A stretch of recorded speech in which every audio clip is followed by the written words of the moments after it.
따란! 위코 요정 선생님이 알려줄게요. 두 번째 시간이 찾아왔어요. 이번 시간에는 국제개발협력과 ODA에 대해 알아볼 거예요. 낯선 주제이지만 쉽고 재미있게 배워봅시다. 1교시에는 국제개발협력이 무엇인지 알아봅시다. 먼저 국제개발협력 관련 개념들을 배워볼게요. 국제개발협력이란 선진국과 개발도상국 사이, 개발도상국과 개발도상국 사이, 마지막으로 개발도상국 내에 존재하는 개발 및 빈부의 격차를 줄이고 개발도상국의 빈곤 문제 해결을 통해 인간의 기본권을 지키려는 국제사회의 노력과 행동을 의미해요. 다음으로 공적 개발 원조는 Official Development Assistance 앞글자를 따서 ODA라고 해요. 공적 개발 원조란 정부와 공공기관이 개발도상국의 경제 발전과 사회복지 증진을 목표로 제공하는 원조를 말해요. 원조의 사전적 의미는 물품이나 돈으로 도와주는 것을 의미하는데요. ODA에서는 자금과 기술 협력을 포함하는 개념으로 정의할 수 있어요.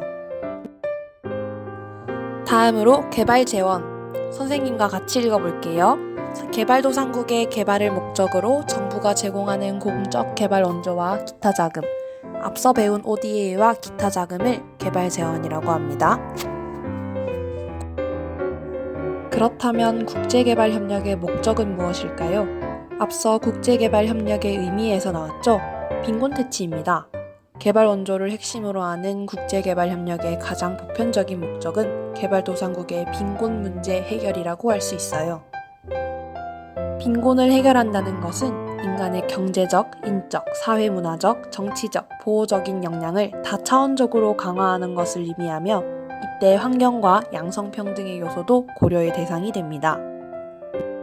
2000년 유엔 총회에서 189개국이 채택한 새천년 개발 목표는 국제적으로 가장 널리 합의된 개발협력 목표로서 극심한 빈곤 및 기아, 교육, 보건, 환경, 개발협력 등을 포괄하는 8가지 목표와 60여 개의 측정 가능한 지표를 사용하고 달성 기한이 구체화되었다는 점에서 큰 의의가 있습니다.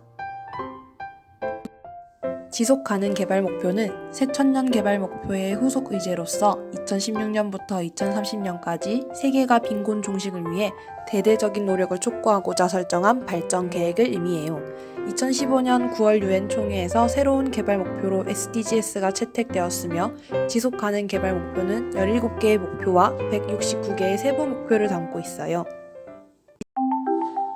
자, 2교시는 우리나라 ODA의 성과와 어떤 변화가 있었는지 알아볼게요. 출발! 우리나라는 2차 대전 이후 가장 가난했던 나라에서 한강의 기적이라 불리며 다른 나라에 도움을 주는 공여국으로 성공적인 전환을 이룩하였어요.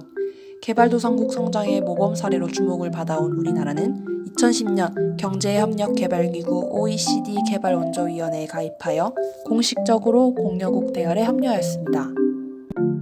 한국의 OECD DAC 가입은 국제사회로부터 우리나라가 공여국 지위를 인정받음과 동시에 국제사회의 지속가능 발전을 위한 공동노력에 한국의 적극적인 기여의지를 대내외알렸다는 의의가 있어요.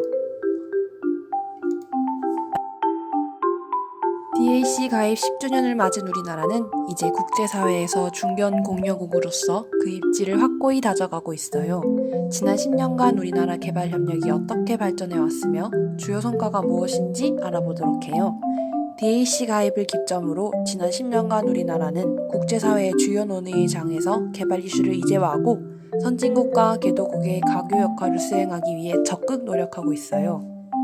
글로벌 개발 협력 노력에 기여하였으며 그중 한국형 콘텐츠 보급에서 특히 금년에는 코로나19의 확산에 따라 긴급한 대응이 필요한 국가에 진단키트, 장비, 소독기 등을 제공하였고 K방역 모델을 표준화하여 세계 각국과 공유하고 있어요. 또 하나의 중요한 성과는 국내 ODA 체제를 국제개발협력위원회 중심으로 정비하여 법적, 제도적 발판을 마련한 것이에요.